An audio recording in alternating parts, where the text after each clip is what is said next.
حدیث نمبر 492 492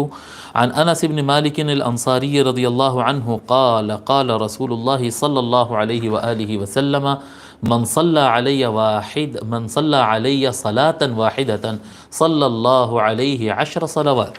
رسول اللہ صلی اللہ علیہ وآلہ وسلم ارشاد فرماتے ہیں، جو شخص مجھ پر ایک مرتبہ درود بھیجتا ہے، من صلی علیہ صلاۃ واحدا، جو مجھ پر درود پڑھتا ہے ایک درود، صلی اللہ علیہ 10 صلوات، تو اللہ تبارک و تعالی اس پر 10 رحمتیں نازل فرماتا ہے، وحطت عنہ 10 خطیئات، اور اس کے 10 گناہ معاف کر دیے جاتے ہیں، جی اس کے نام اعمال سے 10 گناہ مٹا دیے جاتے ہیں، وَرُفِعَتْ لَهُ 10 درجات، اور ایسے شخص کو 10 درجے بلند کیا جاتا ہے۔ اللہ تبارک و تعالیٰ کے پاس بندوں کے درجات ہوتے ہیں، اس درجے میں 10